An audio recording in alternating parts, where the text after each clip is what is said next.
Welcome to the City of Lemon Grove's regular city council meeting. I would like to remind everyone to please silence your cell phones. Thank you. City Clerk, will you please call the roll of the city council members to go on the record as in attendance? Councilmember Viverin, absent. Councilmember Snell, Here. Councilmember Mendoza, Here. Mayor Pro Tem Castillo, Here. Mayor Vasquez. Here. We have a quorum. Thank you. I'd like to ask, Mayor Pro Tem. Thank you. I would like to ask Mayor Pro Tem Gaston to lead us in the pledge.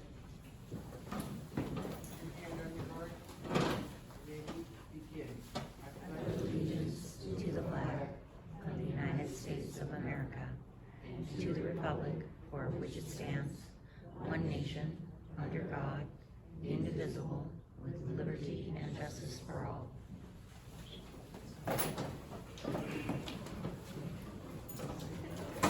Are there any changes to the agenda? There are none. As we do not have any changes to the agenda, I will move on to our presentation tonight, which is United Against Hate Week. And we will provide a proclamation to Cassidy Uris, and I apologize in advance if I mispronounce your last name.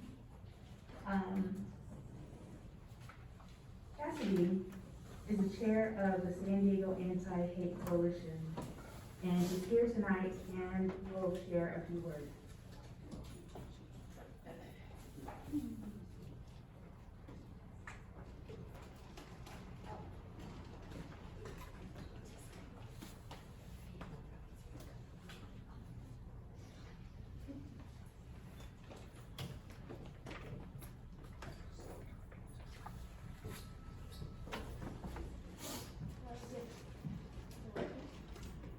Speak directly to you.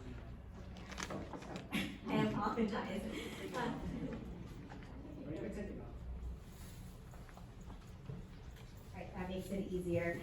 Good evening, everyone. My name is Chastity Udias. I'm with U.S. Attorney's Office, but I am also the chair of the San Diego Anti-Hate Coalition here in San Diego. And San Diego is participating for the second time in this United Against Hate campaign. The campaign is scheduled from November 12th to the 18th. And the purpose of the campaign is to really create awareness, increase the reporting of hate incidents and hate crimes in our communities, and then also stand against the hate that we are seeing, especially now with everything that is happening around the world.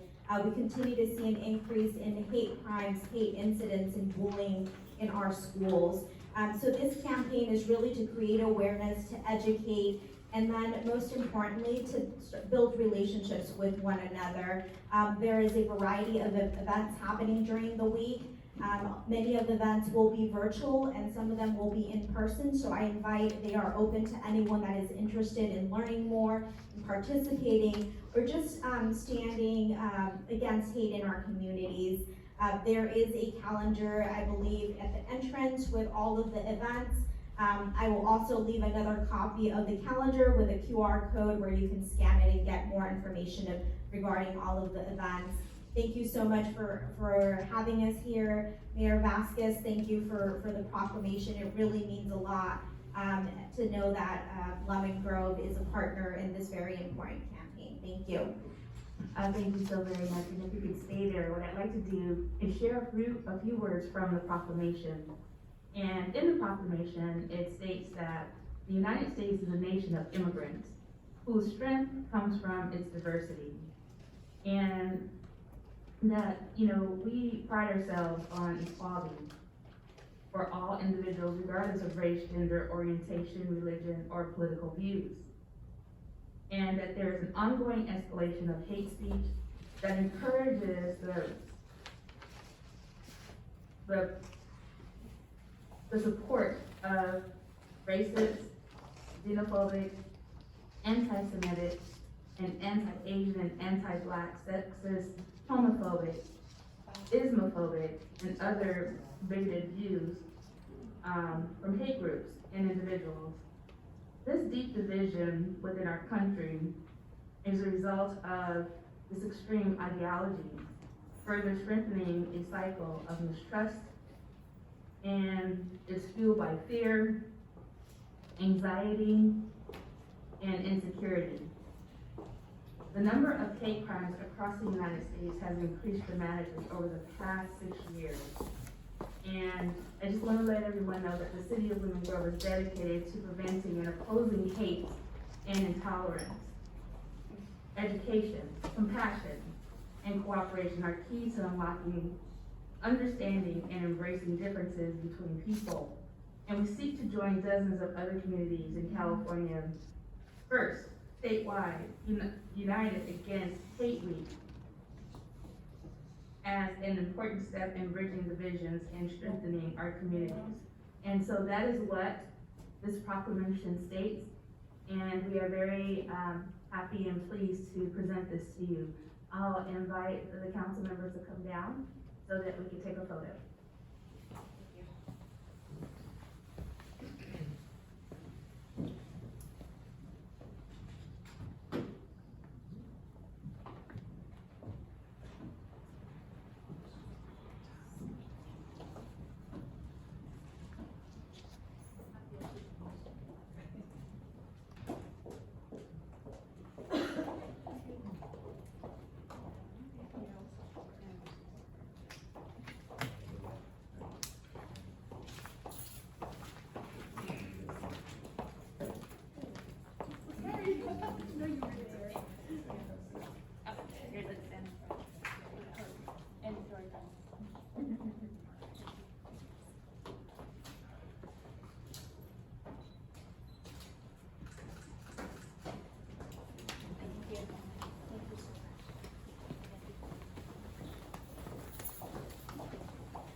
Next, we have a presentation by Susan Egley, Chair with the Veterans East County Alliance. And so, Susan, if you could approach the podium.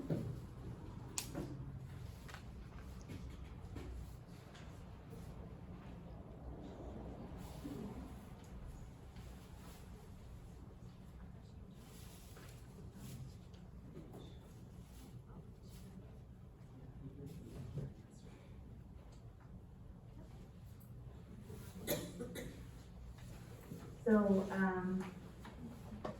Susan is not here at this time, and so we will move forward with our agenda tonight.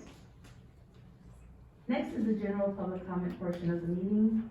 During the general public comment portion of this meeting, the public may express their concerns not pertaining to items on the agenda tonight. Please note that according to state law, the city council is not permitted to respond to any comments expressed by the public. If appropriate, staff will be directed to follow up with the speaker, or the topic may be brought to the city council for future consideration. Per Lemon Grove Municipal Code, Chapter 2.14.150, all remarks must be addressed to the city council as a body and not to any individual council member. Each speaker will have a maximum of 3 minutes.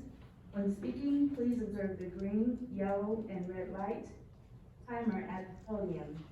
The red light indicates that it is time for the next speaker to approach the podium to begin speaking. I do have the speaker slips here, and we will start with Brenda Hammond, followed by Donnell Wood.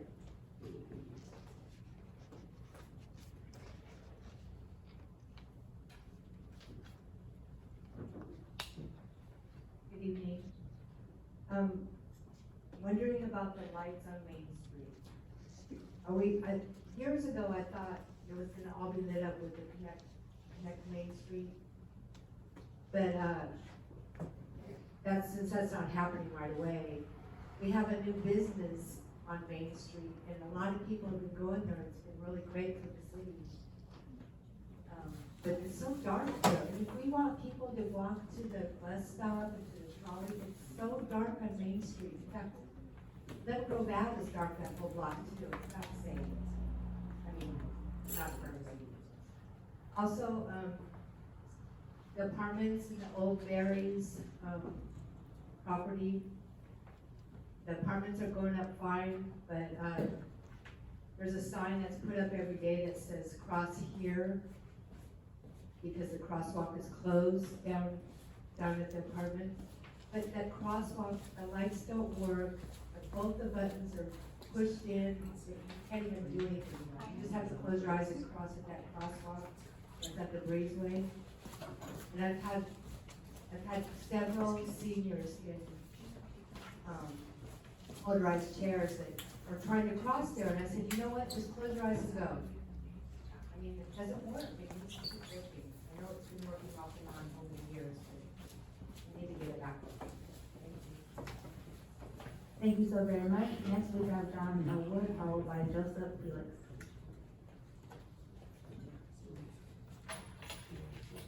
John Elwood. Not too long ago, the building next to the city hall caught fire. What's gonna happen to it now? Are you just gonna let it sit there and be an eyesore? You gonna be on the landlord to do something with it?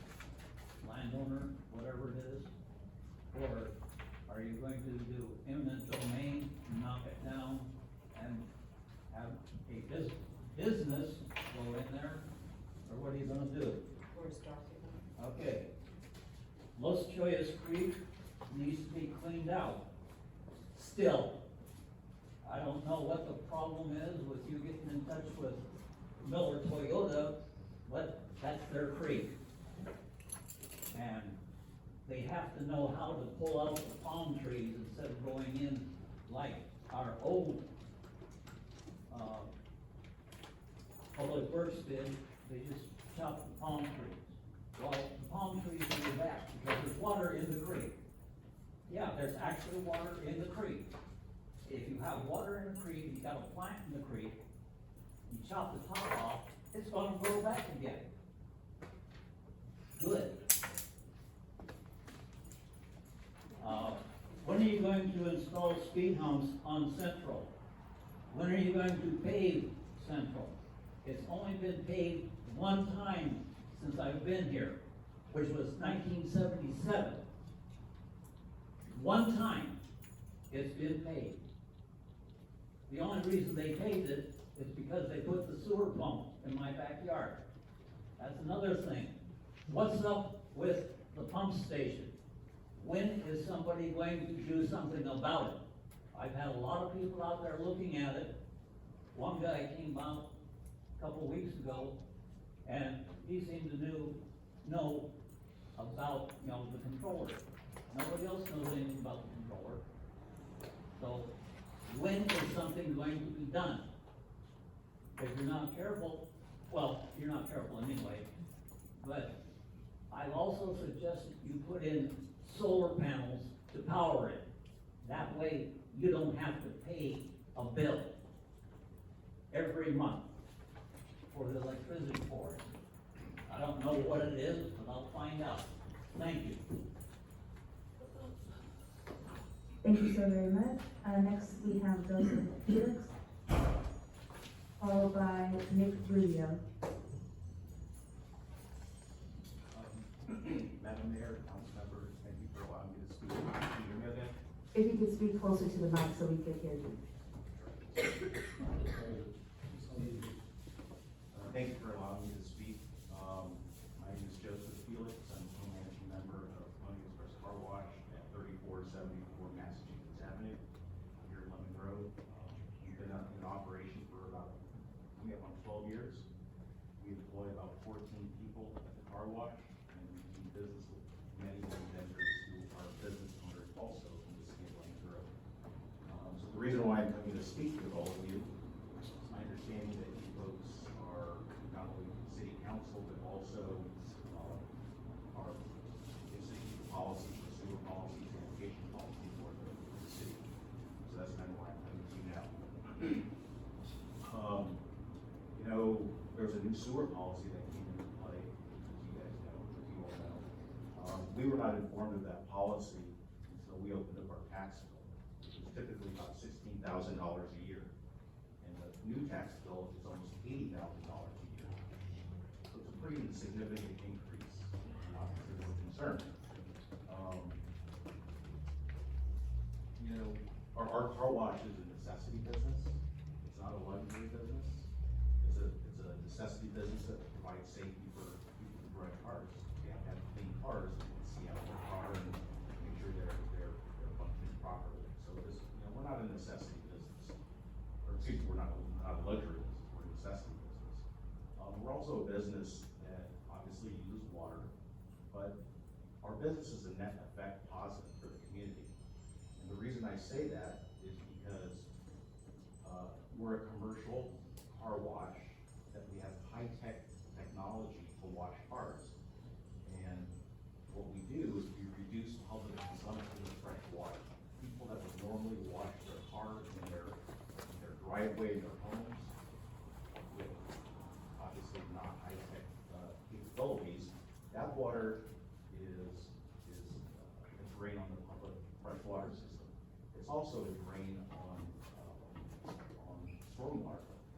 That water is used out to the beaches, out to the ocean. So we are reducing public water consumption. We're helping with stormwater, environmental for the oceans, and rivers.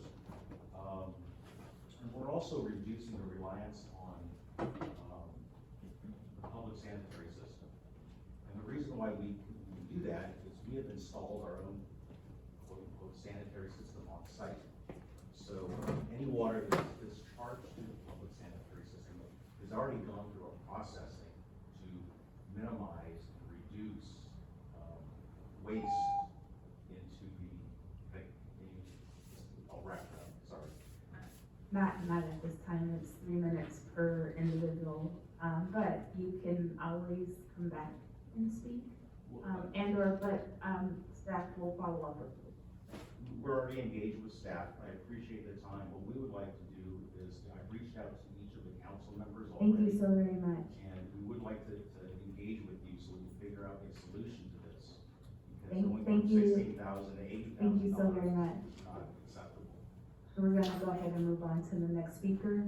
The appropriate staff will follow up with you. And I'll just say, I do know you have reached out for a meeting with me, so, I'll just say that now.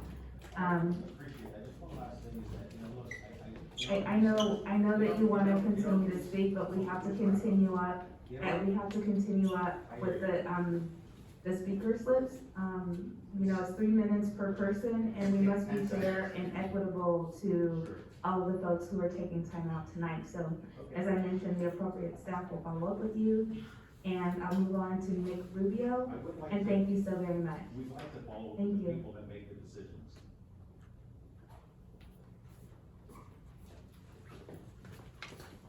Hi, my name is Nick Rubio. This is our couple of our. If you could, speak closer to the mic, thank you.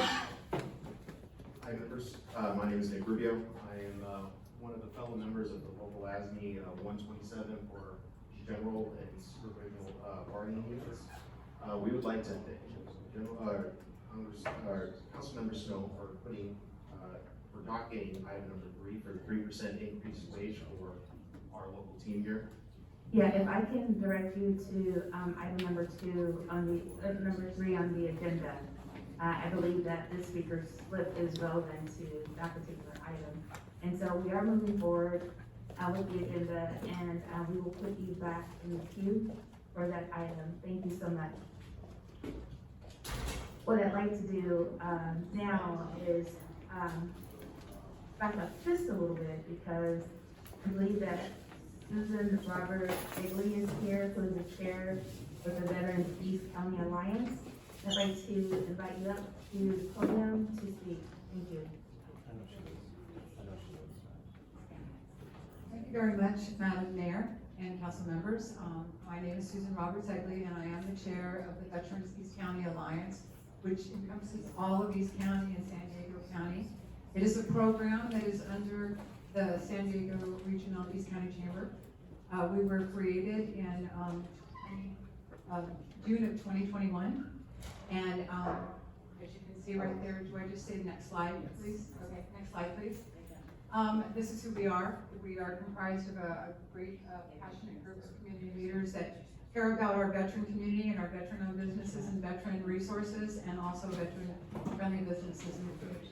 We provide all kinds of resources for the group, and I wanted to educate you and let you know more about what we do. Okay, next slide, please. As you can see, we have a lot of veteran-owned businesses, veteran-friendly and veteran resources that are part of our group. We started off as a mighty 20, and we're now over to 130 in our group, so that's in 2 years. We also have some veteran-owned businesses out here in Lemon Grove, too. Emerald's Photography and Notary, and then we also are working with other veteran-owned businesses out in Lemon Grove, and certainly would invite them to come to our group. Next slide. We are going to be having an award luncheon of recognition on November 30th at the Humboldt Casino from 11:30 to 2 o'clock, and so that's one of the reasons I'm here, is to invite you to come to that event and support our veteran community. We are going to be honoring veteran spouses, veteran employees, veteran-friendly, veteran resources, and also veteran small, medium, and large businesses. And it's never been done before out here in East County, so we're very excited. Next slide, please. So we have monthly meetings that occur on the second Wednesday of every month. It's throughout East County. We have VFWs, libraries. We haven't had one out here in Lemon Grove. We certainly would love to have it, so we can talk about that later.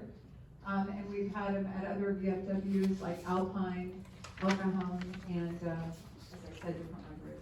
Next slide, please.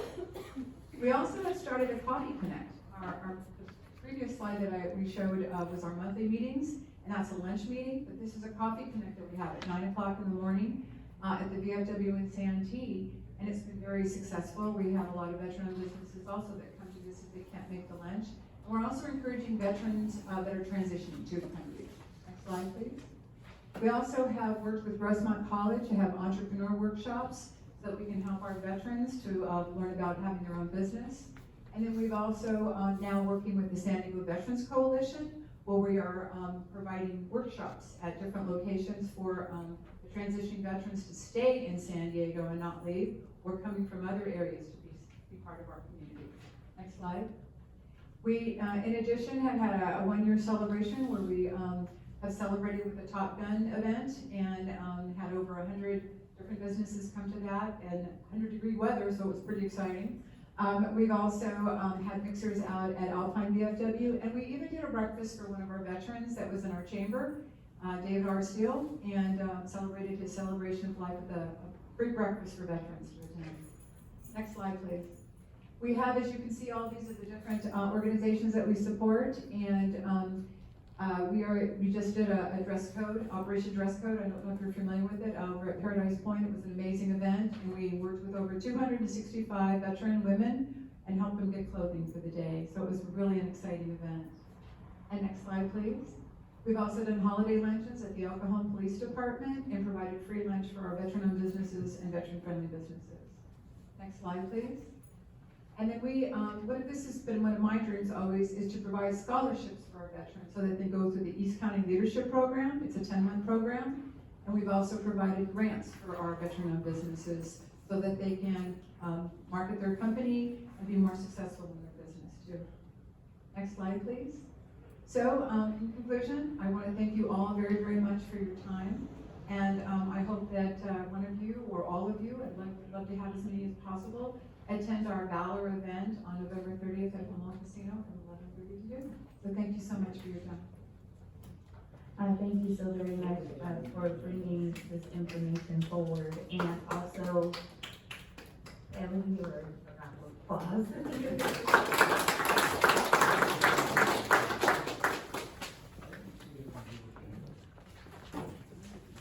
And so, this presentation was actually under the presentation portion of the agenda. So if you take a look at the agenda, you will see it right there. When I called her the first time, she was not here. We actually went through the public comment portion of the meeting, and then when she arrived, we circled back so that we could hear her presentation about veterans, who serve our country with honor, courage, and commitment. And that's so very important that while we are a military town, that we recognize their their selfless service and honor them as we move forward into the weekend where we celebrate Veterans Day. I don't know if you noticed, but I actually have my little veterans, right here. So again, thank you. So, yeah, my copy, thank you. So thank you so much for presenting today, and I wish you much success with the event and each event moving forward to honor and celebrate veterans. And so we will now move forward to our consent calendar. I will check to see if we have a motion to approve. I'd like to move that we approve the consent calendar. Do we have a second? Second. We have a motion and a second. I'll ask our city clerk to call the roll. Council members. Councilmember Snow. Aye. Councilmember LeBaron, absent. Councilmember Mendoza. Aye. Mayor Pro Tem Gastil. Aye. Mayor Vasquez. Aye. Motion carries. Thank you. We do have a public hearing tonight. It's item number 2, to authorize the FY 2024-2025 Community Development Block Grant CDBG program application. And I'll check with our city clerk to see if all the notices required by law have those been given. And I'd like to know if the complete file of exhibits, correspondence, and other documents, have those been provided? Madam Mayor, all notices as required by law have been provided, and all documents and corresponding exhibits are on file. Thank you so very much. I will check with our city attorney here regarding disclosures, conflict of interest, potential conflict of interest that may be related to this item.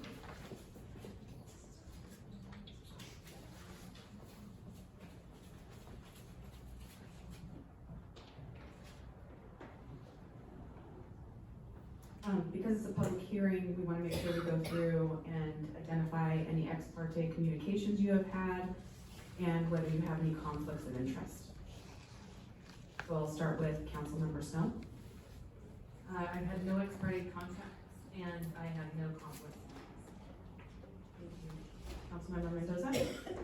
I have nothing to report. Thank you. I'm sorry, Mayor Pro Tem Gastel I have nothing to report. and Mayor Vasquez. I have no conflicts or disclosures regarding this particular agenda item. Thank you.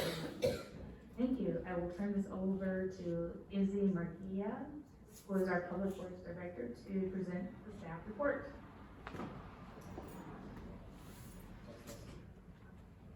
Can you hear me? There we go.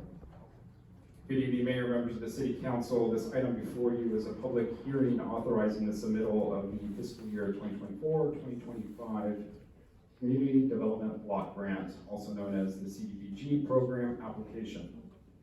For those of you who are unfamiliar with the CDBG program is administered by the U.S. Department of Housing and Urban Development, also known as HUD. Which provides funds annually to all entitlement jurisdictions for community development projects and affordable housing activities that benefit low-income households and persons with special needs. The County of San Diego, the County of San Diego Housing and Community Development Services Department, that's a mouthful, serves as the grantee for the San Diego County area. It also serves as a grantee for all my non-entitlement cities within the county.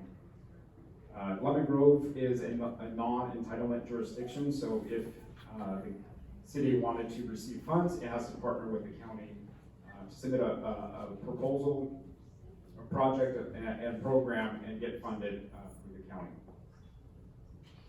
In addition to receiving funding, the jurisdiction's proposed project must meet certain program requirements. These are national program requirements that you see up in the slide above, as well as fall within certain eligible activities.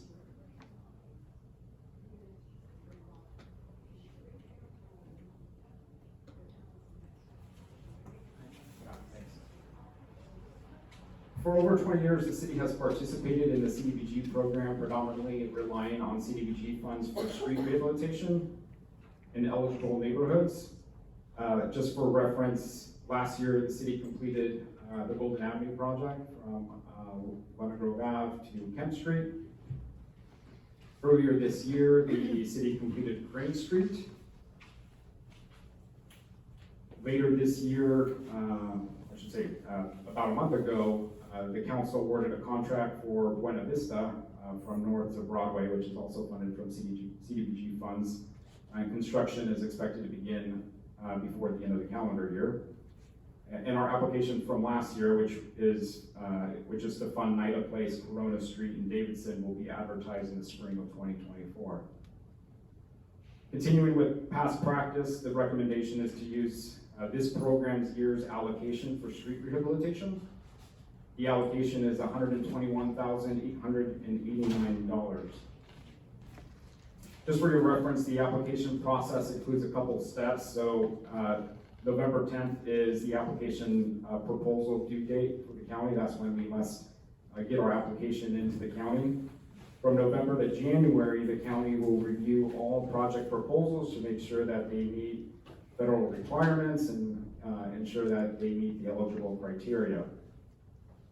March 2024, those project proposals will be presented to the County Board of Supervisors at a scheduled public hearing. July 2024, entities will be notified of approved funding, and then in August of 2024 is when we get the grant agreement allowing us to move forward with the advertising of the construction project. So we wouldn't see this come in line until Q4 of 2024. Next slide, please. In selecting the proposed project, staff views select criteria to meet the CDBG program requirements that staff has previously established in prior years. First and foremost, this is CDBG funding, so we must have an eligible project that falls within the census-approved tract area. So in the map that you see up on the slide, it'll be those areas highlighted in yellow. I know it's a little difficult to see, but it primarily consists of the northwest, southwest corner, the northeast corner. The southeast corner is not eligible for any CDBG funds. In addition, the proposed project must fall within the proposed eligible activities. Again, street rehabilitation is an eligible expense. Next, staff decided to, in our analysis, we reviewed the PCI based off our current pavement management program. We were looking at streets that fell within a 10 PCI and a 25 PCI. And we filtered out those streets that were less than 10 PCI simply because they're more expensive to repair.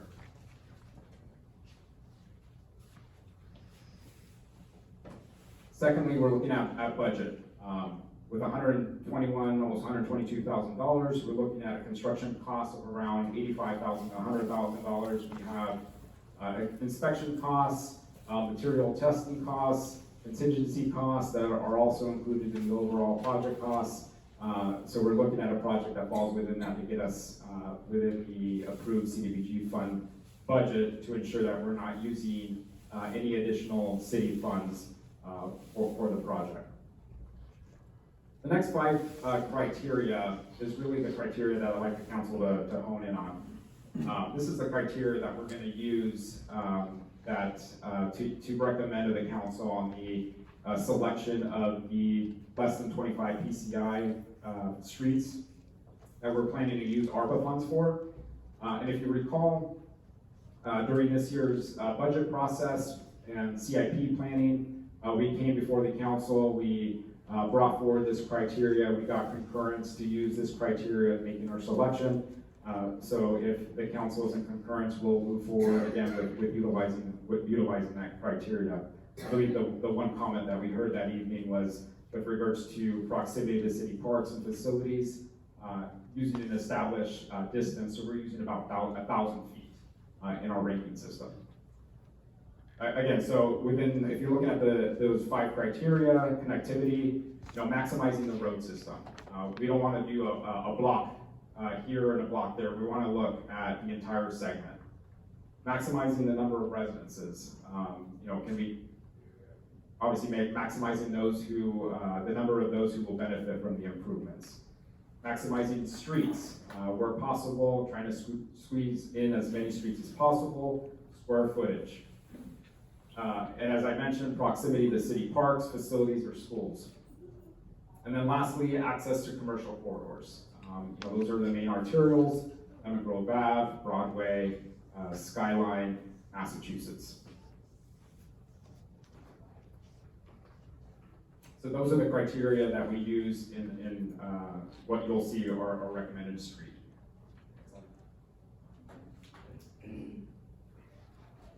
So our recommended project, staff's recommending the rehabilitation of Lincoln Street, specifically from Kempf to Washington Street. And I apologize, it's really difficult to see this image here, but let me just go in and elaborate the analysis or based off of the decision. So, when we're looking at maximizing connectivity, Lincoln Street from Kempf to Washington has a PCI, an average PCI of 20. But if you look at Lincoln Street from Lemon Grove Ave to Skyline or Kempf, I believe that PCI is 79. And then if you look at the latter, the eastern portion of Lincoln Street from Washington to Grove, that PCI is around 51. That latter section is included in the PMP for 2024.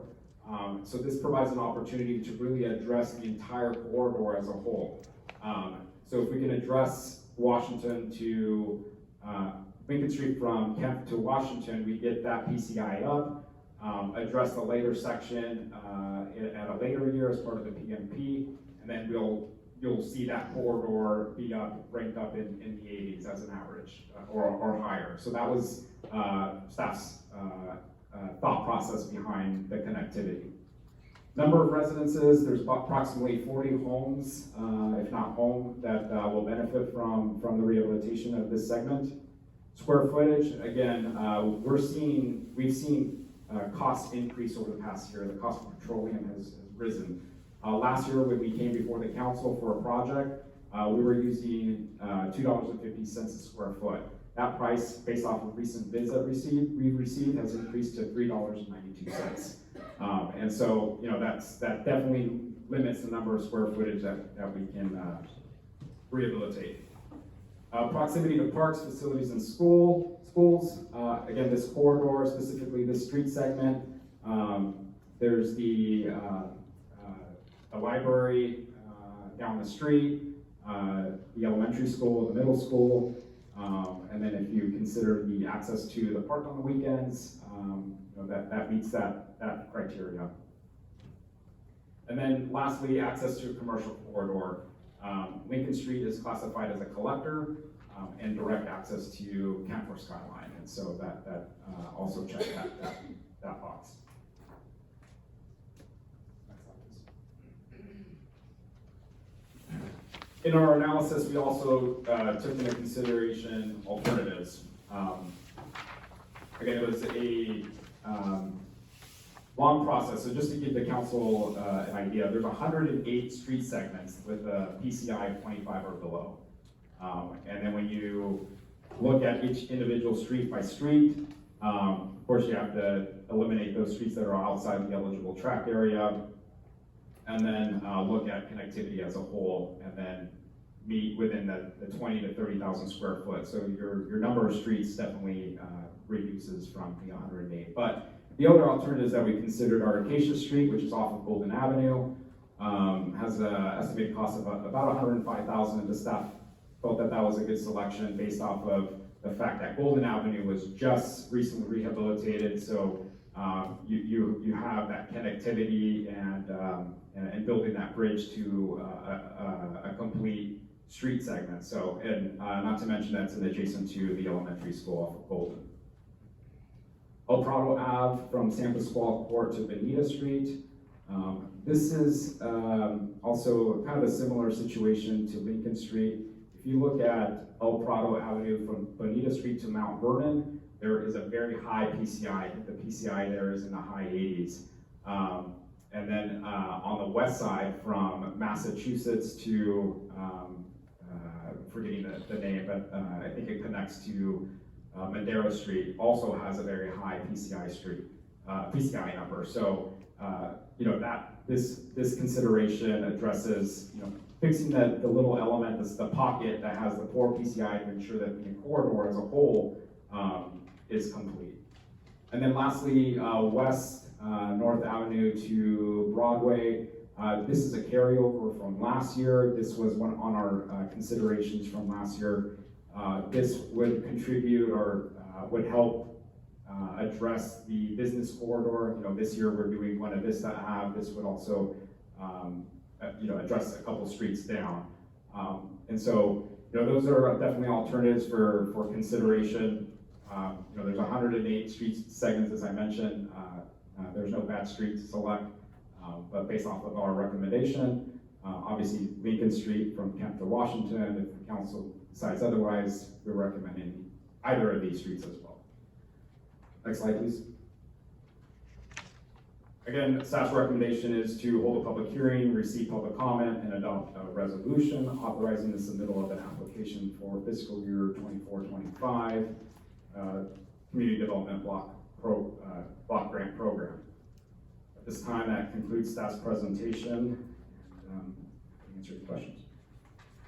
Thank you so very much. Before we move any further, I would like to open the public hearing. And by opening the public hearing, I'll check in with our city clerk to see if we have any speaker slips. We do have one speaker slip for this item, John L. Wood.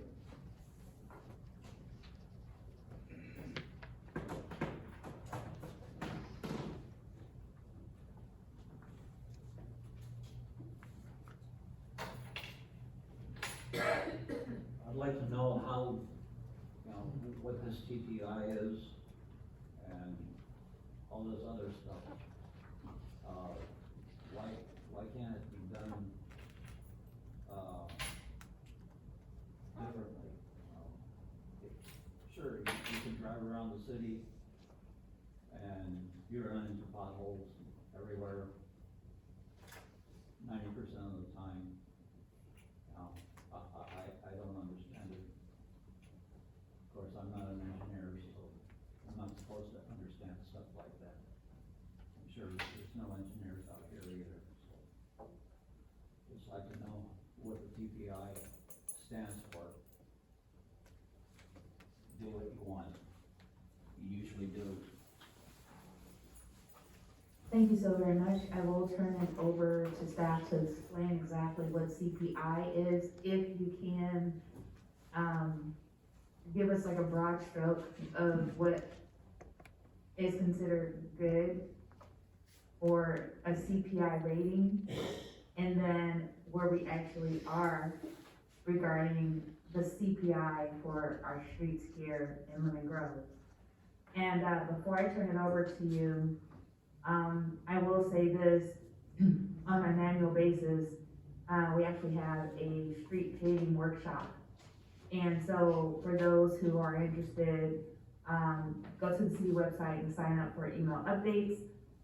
That workshop happens annually, where we actually take about 2.5 hours out of a Saturday to really do a deep dive into what gets paid, how and why, and allow community members to be part of the discussion. So I'll turn it over for the explanation of CPI. Mayor, apologize for the correction, but PCI, Pavement Condition Index, it is a numbering system that ranks streets by their condition. It goes from 0 to 100, 100 being a perfectly completed new repaved street, 0 obviously meaning rubble base. The city's average PCI for its network, so you look at residential collector arterials as an average as a whole, the city's PCI is, I believe, 56. The city adopted a pavement management program earlier this year, I think in March or April of 2023. That program essentially provides the the guideline or the framework in addressing streets, whether it be slurry seals or overlays, milling and paving overlays over the next 5 years. So it's a schedule of streets that we go by to address streets needing, needing attention based off of the city's budget. With the emphasis on focusing on arterials. So that is a primary objective is addressing those collectors, or I'm sorry, the arterials, Broadway, Massachusetts, Monroe Ave. But in essence, that's what the pavement condition index is, and our summary about the PMP, the pavement management program. Thank you so very much. And yes, it is the PCI, not CPI. So PCI. I thank you for giving us that summary. We will now move forward to our round of questioning. We will have 2 rounds, 2 questions max, and I'll start with Councilmember Mendoza.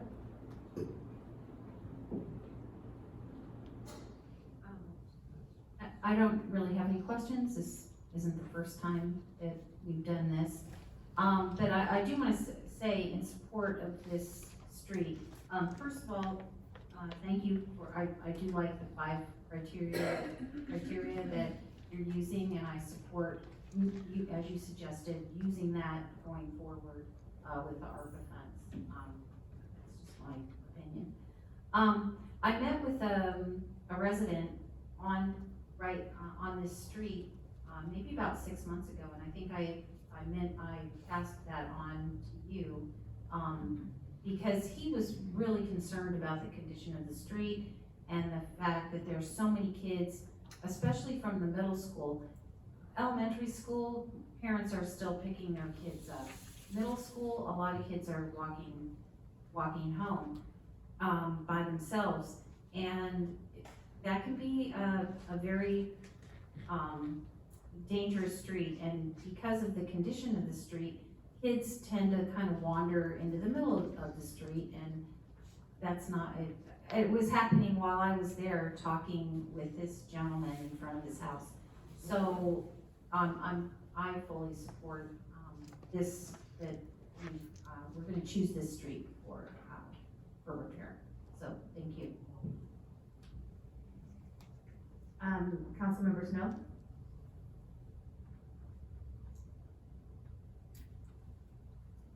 So, with the 108 streets under the 25 PCI, that's a lot of streets that still need a ton of work. And I'm sure, as most of us are driving around town, we see the need. And $100,000 doesn't go very far. So I'm grateful for the CDBG grant. I'm grateful that we get this money, that it's available to us.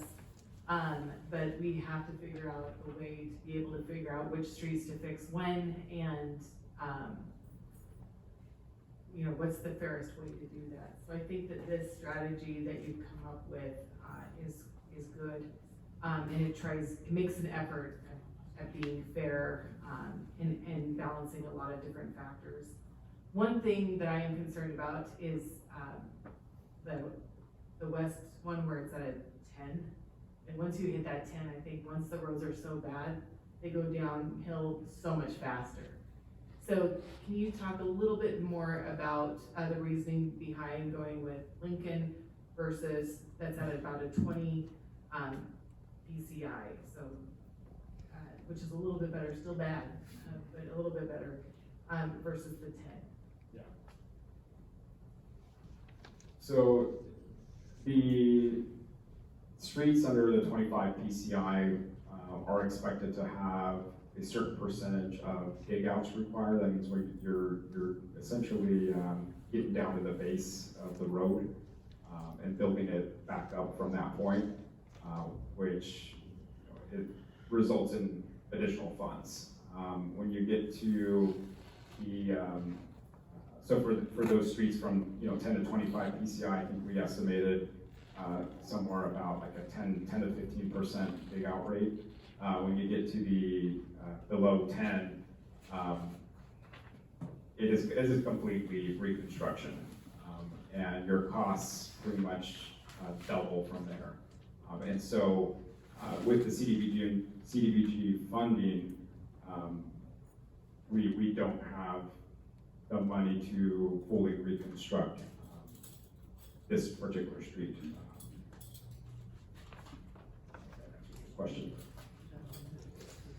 And then, my second question is, what other sources of revenue in addition to the CDBG funds, do we have right now to be able to repair our roads? So the city's main funding sources are Transnet funds, about $500,000 to $600,000. SB1 funds, also known as gas tax, is also a primary source of funding. Again, the allocation is somewhere in that ballpark,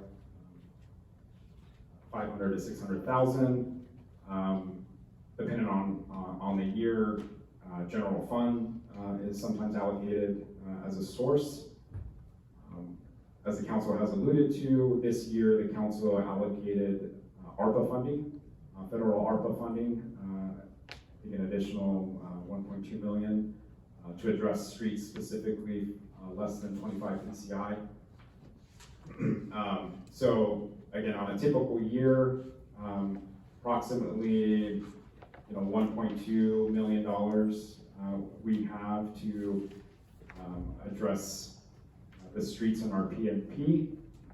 Just to give those in the audience some perspective, it sounds like a lot of money. Really, $100,000 can address maybe one street segment, or 25 to 30,000 square feet. I know our arterials are in major need. Skyline, for example, is one that we hear about a lot. But just to put it in context, Skyline from, I believe it's maybe Canton to Alton, I believe. So, good-sized segments, it's about $750,000 to do that segment alone. So we're talking about, 3/4 of our city's budget to address not even a full segment of Skyline. That doesn't even get you to Palm Street. And so, those arterials, when those go in disrepair, it also becomes really expensive to repair. Mayor Pro Tem Bartola? Thank you. My first question has to do with the proposed allocation. Proposed allocation is $121,889, and in the criteria, it says that we were looking for projects with construction costs of $85,000 to $100,000. I didn't catch why is the production cost that we're looking for significantly less than the proposed allocation? Yeah, so the construction costs exclude any change orders, contingencies, material testing. So when we undertake a road project, we have to test the asphalt base, if there's any dig outs that are needed. And so we hire with a contractor to do the testing and inspection services for our projects. We don't have the in-house staff to undertake that. So there's costs there. And those are essentially the next major source of the cost for the project. So testing, inspection, contingency, which can range from 15 to 20,000. Thank you. And then, I'm sorry. And then depending on the street, if there's one additional item that if there's any sidewalks currently there, we have to upgrade those sidewalks as well. And so those are $5,000 to $8,000 a pop. And this street does have sidewalks. Does not have sidewalks, no. And what I meant to say was ADA ramps. Oh, okay. Okay, okay, just use my second question. Thank you so very much. I do not have questions at this time, but we will go second round. So, we'll start with Councilmember Mendoza. I have none further. Councilmember Snow. I have no further questions, but I just wanna go give my thoughts. I think that we've done a good job at reviewing this. I think Lincoln really does have a lot of foot traffic as well as regular traffic, and the number of homes that will be impacted and its closeness and proximity to the libraries are important. And so I do support the way,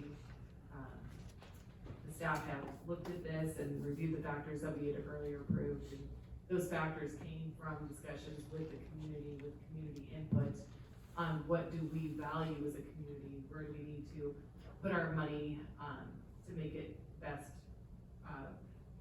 for all of us. And so I think that really took all of these factors into account. And it also highlighted the need for new revenue sources, because, as we learned when we were doing the budget process back in like June, if we continue with the current levels of funding, we won't be able to even maintain the status quo. And we don't see more money coming from the county for these CDBG grants. So we'll be trying to figure out new ways to bring revenue to our community so that we can fix these streets. Representative Gaston. Yeah, you know what, I'm thinking I probably should understand this one thing better about West Street. Because it's at 10 on the pavement condition index, and I heard you say that if it gets below 10, then it's twice as expensive. Maybe I just didn't quite catch it. Wouldn't that be a reason to put it pretty high on the priority list because it's right at 10 and we'd want to repair it soon so that we don't have, you know, the costs don't skyrocket? That's a really great question. That's definitely a factor. But when staff was looking at the overall picture and coming to the council with a recommendation, we were looking at the other criteria, and for staff, we felt that the other criteria outweighed, this particular street as far as a recommendation goes. But when you're looking at CDBG funds, which we're limited on, we felt like we're getting a better bang for our buck by selecting Lincoln Street. Certainly, with ARPA funds, where we have a little bit more flexibility and a little bit more funds to contribute towards street segments, then we'll be looking at those streets as well. But I guess to answer your question, we have such a limited amount of money to play with, and looking at the other criteria factors, staff felt that those other factors outweighed this selection. So what I think I hear here is that because nobody wants the cost of the street to double, that would just like ruin so many things, I think what I hear you saying is that probably it's a good candidate for ARPA funding, and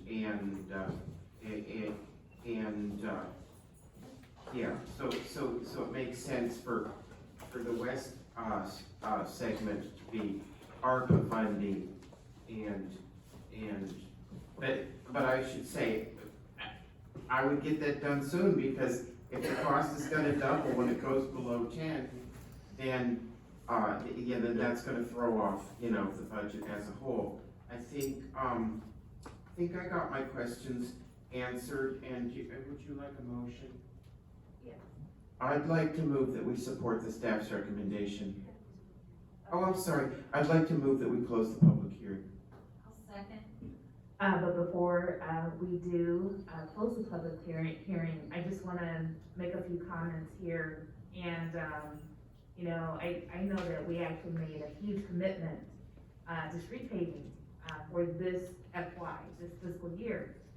Because we wanted to make sure that we were prioritizing, street repairs, but also the walkability throughout the city. And for this budget year, what we did was we allocated $1.2 million from the American Rescue Plan Act to create an investment of approximately $3.5 million to repair streets this year. And as part of the list that is included in this, I'll say this, this effort to repair streets, it will include, these streets that are here that are outlined, 1, 2, and 3.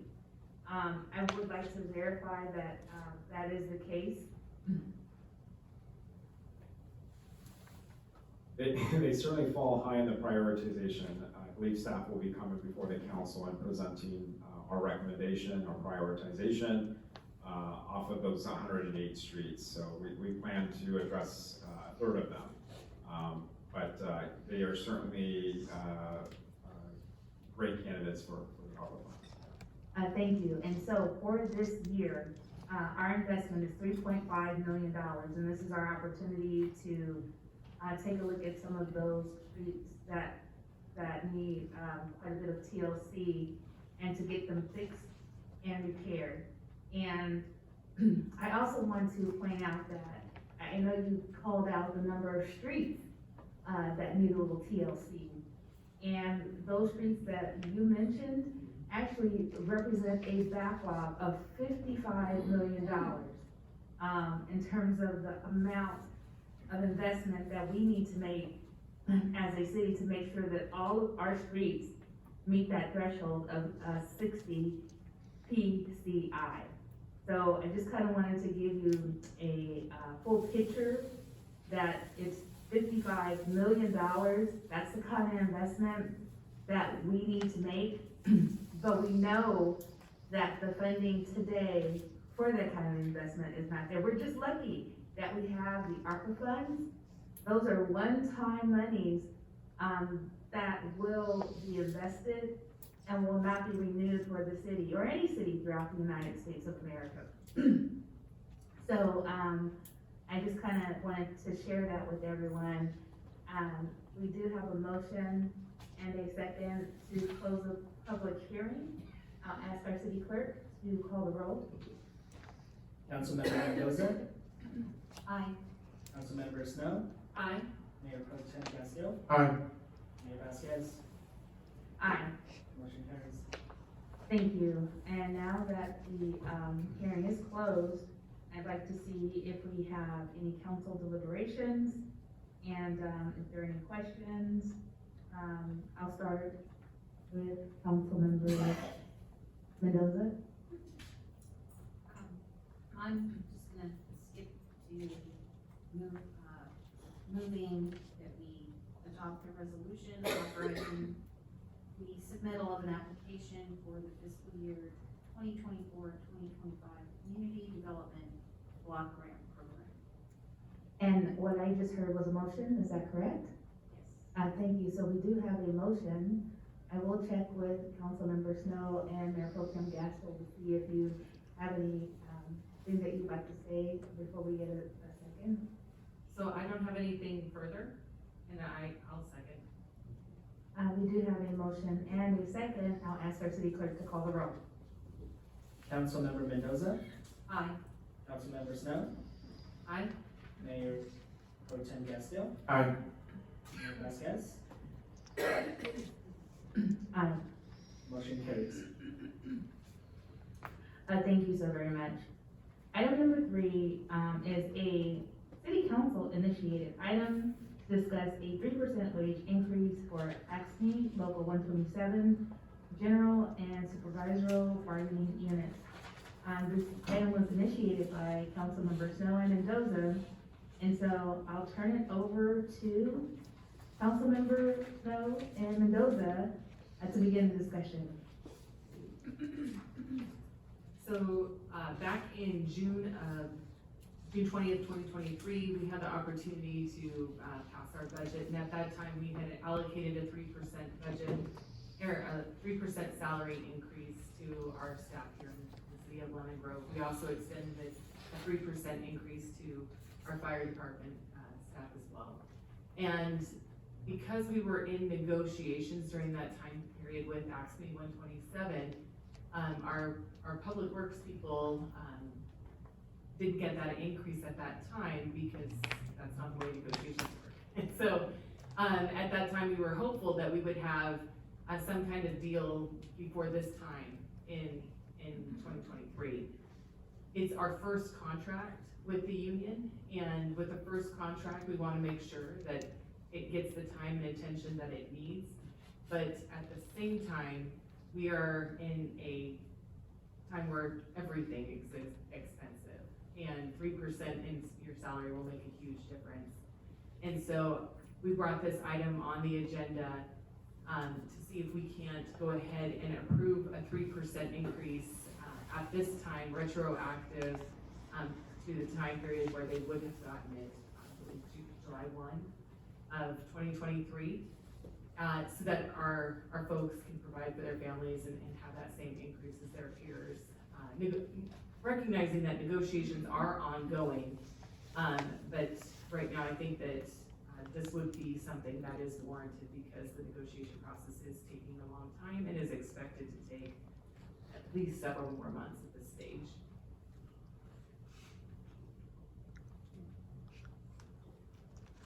Yeah, just to tag on to that, we're almost halfway through the fiscal year, and my expectation when I approved the budget back in June was that, it was only gonna be another month or two. I had no idea we'd be talking about this at this time, and I do want to apologize, that, you've had to wait this long. That's my feeling about it. I feel like our employees were part of the family here, and I hope that you feel that way also. And, we don't want to hurt our family. We want you guys to stay and work here in Lemon Grove. You're doing a fantastic job. And the one way we can show you that we appreciate that is to extend the same raise to you that we're extending to the rest of the employees of the city. We've been told that this is not how you do negotiations. You don't give a raise outside of the negotiations. And I understand that is correct. It's not how you do negotiations. But this is November of 2023. Now, in the negotiations, you guys should be negotiating for 24, 25, because 23, 24 is almost over. So the salaries are still gonna be part of the negotiations. And usually, I hope we're not having to negotiate every single year. Usually we negotiate a contract for several years, so I'm looking forward, any salary increase is still gonna be part of negotiations. And like Councilmember Snow said, times are tough. Gas is expensive, food's expensive, housing isn't getting any cheaper. These are very, very tough times. So this is why we're here, and we're asking our other council members to support us and to support our Public Works Department.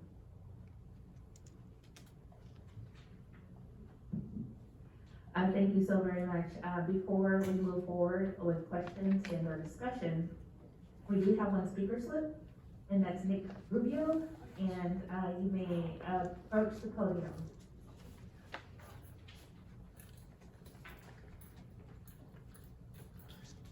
Try this again.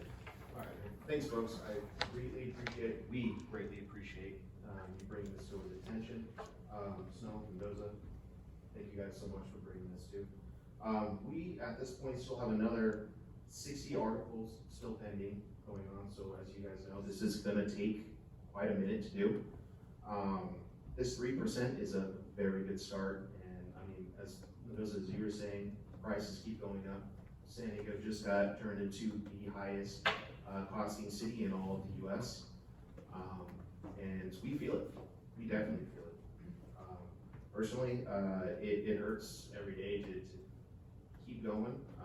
I personally most of us are still taking on second jobs to keep this going. So, I mean, we push forward. I'm not saying that nobody else is working as hard as they are doing multiple jobs as well, but to continue to see the faces on these guys every day when we go in and push hard, and then to go home, rest for about 20-30 minutes and go off to the next gig, and then continue on again, it doesn't make it any easier. And then, for example, we were at Home Depot the other day to buy supplies. A couple of the workers that you see around there, they looked at us and they asked, hey, what are you guys paying?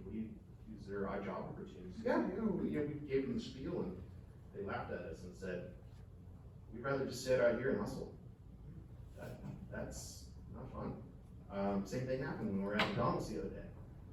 They laughed at us and said, I'd rather flip burgers.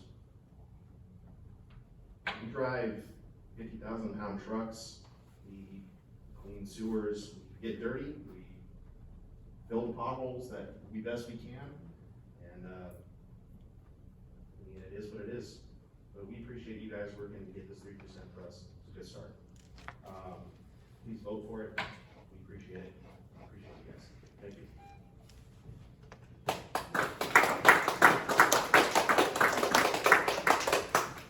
Thank you so very much. So, I will do the normal round, and I'll start with Mendoza.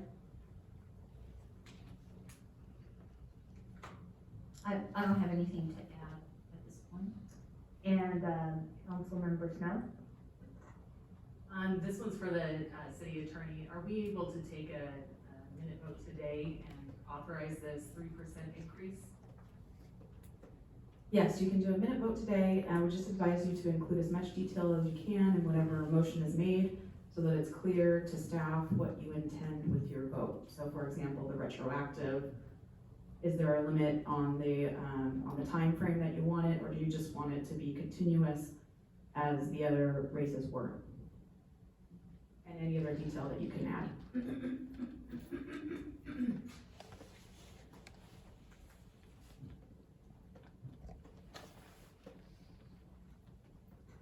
Are there any other details that we should add? You just want to make sure you add when you want it to start.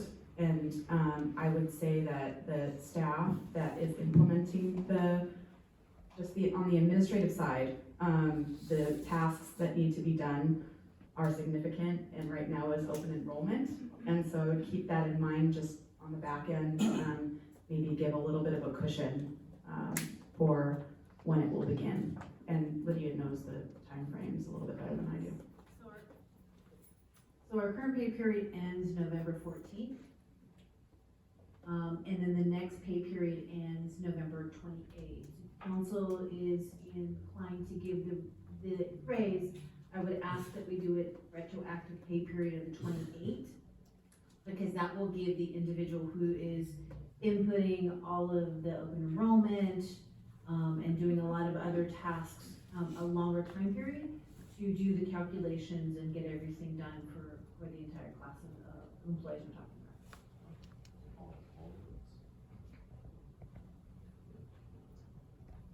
Mayor Pro Tem Gastel.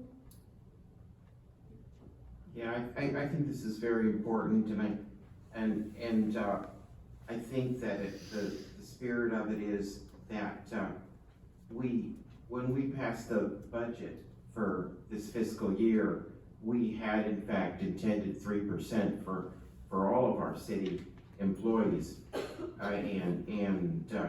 and it's very important that this be retroactive to the beginning of the fiscal year. I don't really have much more to say except that these people work really hard for us, and this is actually overdue. Thank you so very much. And so now, I think that it's very important to share some information with everybody here.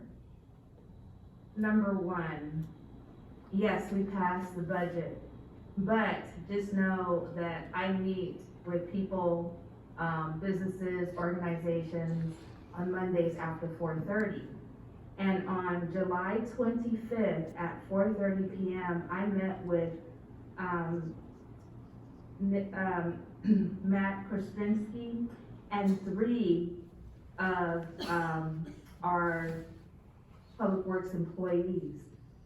And we talked about their contract. And, excuse me, the city of Lemon Grove has been trying to get a contract from AXME for an entire year. And during that conversation, I shared with the folks that were sitting there that I am a union member. And for over 23 years, I have gone through the negotiation process as an employee several times. And that it is important to have an agreement on file regarding your wages and the benefits that you receive from a government agency. There is no union that exists today that operates in a fashion where their employees get raises without a contract in place. And the contract is negotiated sometimes for 2 years, 3 years, 5 years, sometimes 6 years. And the raises are phased in, maybe 3% one year, 4% another year. And I stressed that it was important several times during the meeting. And then I also said and made the recommendation, while you have other articles that you're working on, you know, how about we get like a 1-year agreement in place regarding wages, because it's important for our employees to get paid. And I asked the question, how soon can you get that 1-year only wage agreement to us? I asked that question because I know how important it is to be able to take care of your families. And I haven't seen anything.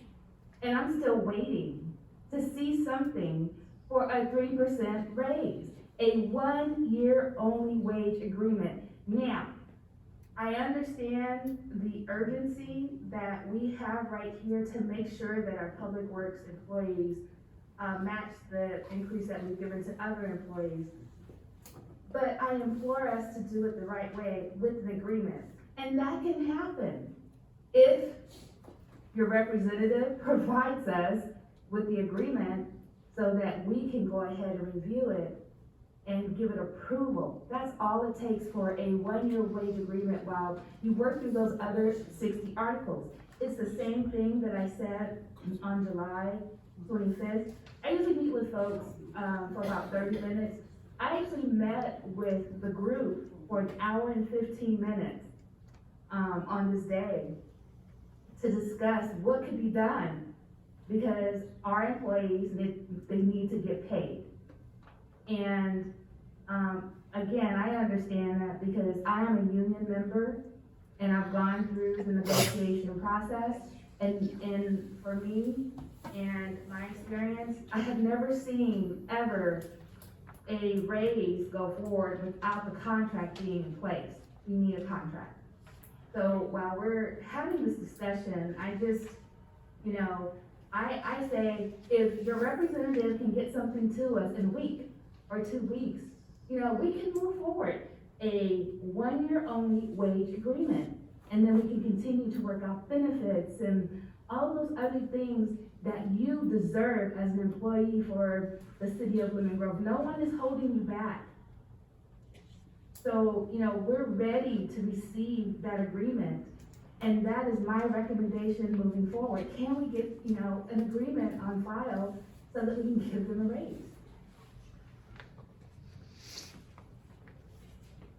I mean, on that day, I practically begged.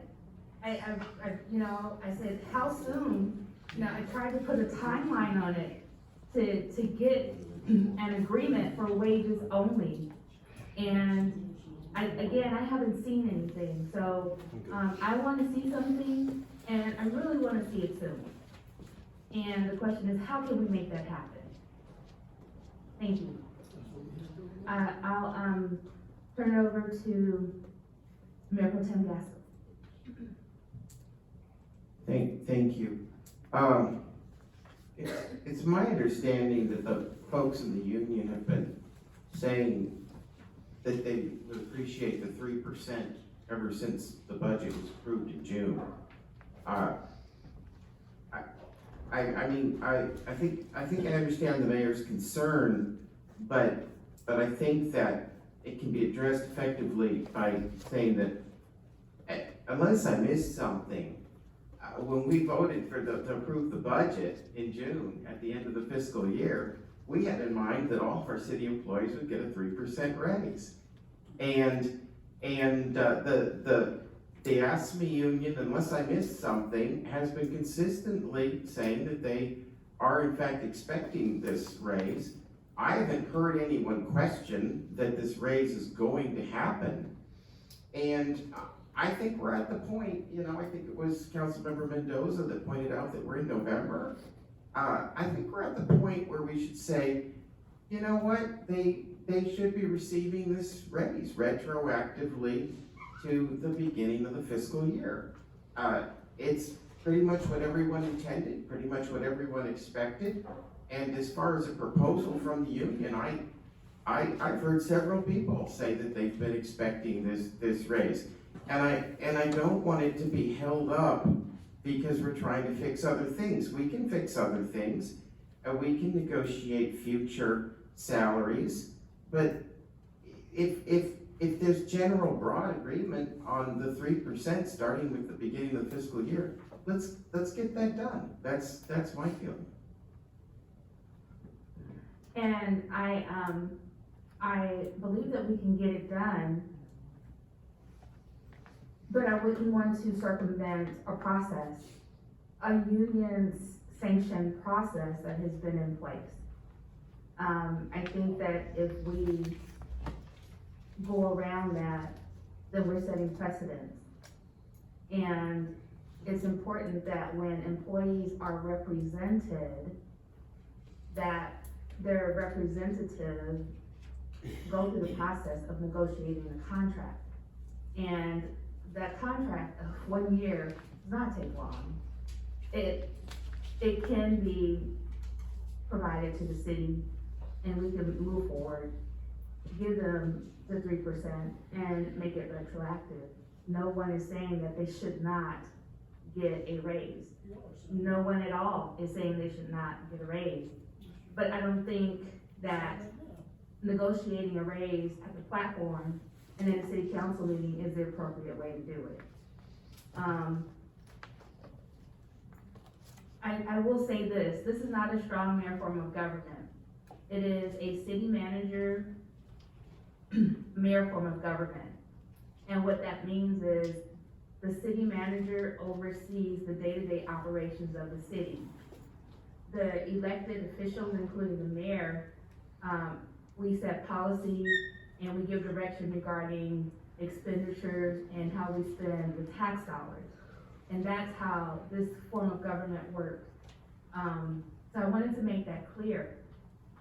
But again, I think to ensure that we are not negotiating salaries or pay increases at the platform, it's important to acknowledge and follow the standard operating procedures that are in place and have been scribed by unions.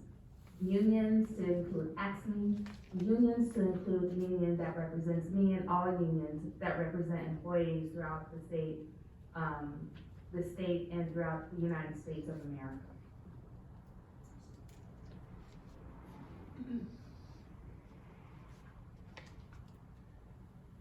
So I would like to go ahead and move that we provide a 3% wage increase for all ASME Local 127 general and supervisorial bargaining units retroactive to July 1st, 2023. That would be in effect through June 30th, 2024. And we would like it to start for the retroactive payments start for the pay period ending 11/28/2023. The beginning. Ending is correct. I just had a question. Do we need an end date? I mean, I always called when I was working, I always called a raise. A bonus was, here's some money. I called the raise a gift that keeps on giving. Because once you give the raise, it doesn't end. So do we need an end date on that? You don't need an end date. If you want to make it through the next fiscal year, then you would readdress this issue at that time or through negotiations. The 3% isn't gonna go, it's not gonna end. That's something that you can decide tonight. So I would make my amendment to the prior motion that it would be continuous without an end date. I'll second.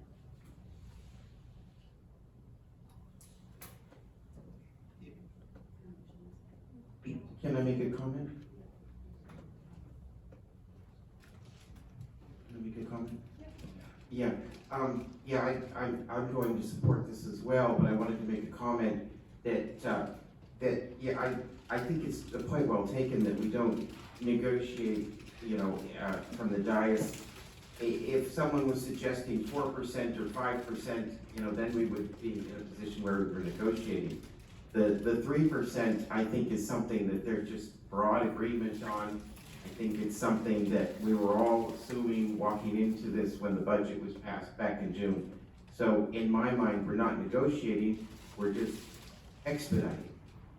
And I will support this. I am not against giving the 3% to staff. My concern here is the contract. And there's no contract in place. There's no agreement in place. And as an entity is representing you, I will plead today here in this moment, please follow up with your representatives so that you can get a contract in place. That is important, not only to you as an employee, but also to the city. Just kind of want to make sure that everything is above board. What I see in the future are other opportunities to negotiate a salary increase right here at the platform. And so we're setting precedents for that. And I just wanted to make that known. So I am not against you getting the 3%. It's money that's necessary. It's an increase. But again, you've got to go through the process to get that contract approved and in place.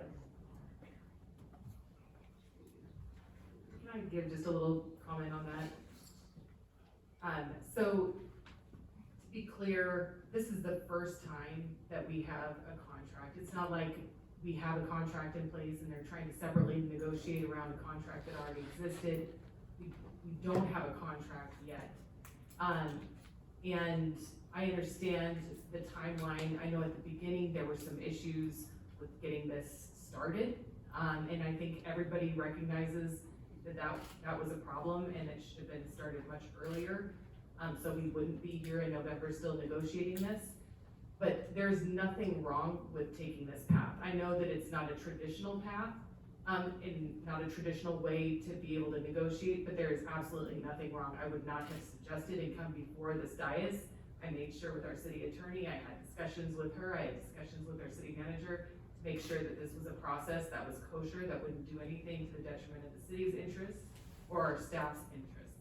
So I made extra clear, And I wanna be clear that this is not an illegal step, that we're not circumventing the law here in any way.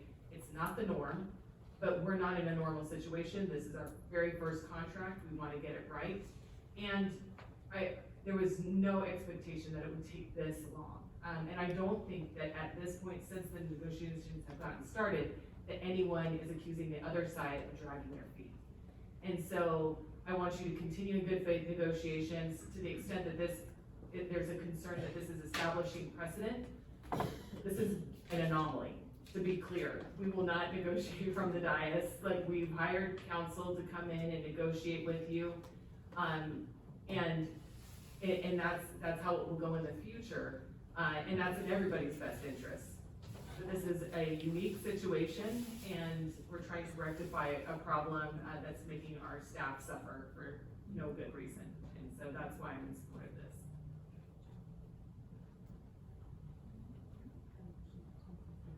We do have a motion and a second.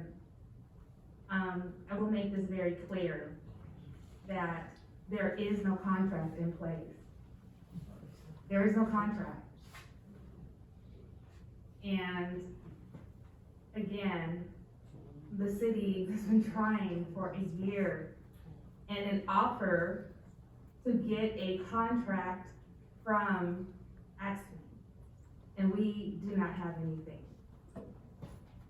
And the offer of a 1-year only wage agreement was put out there and ignored. And so I want to make that very clear. So, but also too, I am not against wage increases for staff, but I am a supporter of making sure that the right policy and procedures are followed. So I want to make that clear in this moment and implore you to get a contract in place. And we have the motion and the second. I'll ask our city clerk to call the roll. Councilmember Snow, Aye. Councilmember Mendoza, Aye. Mayor Pro Tem Gastil, Aye. Mayor Vasquez. Abstain. The motion carries. I thank you so very much. And now it's time for the council members to. You're right. You're right. And now it's time to move on to the council member meeting reports. This section of meeting is dedicated to oral reports from the city council about meetings attended at the expense of the city. A report should be a brief summary of meetings attended in your capacity as a city official. As a reminder, we want to be careful to keep these comments brief and to stay within the boundaries of the Brown Act. This includes matters that are not on the agenda. And so we will have 2 minutes to present your report, and I'll start with Councilmember Mendoza.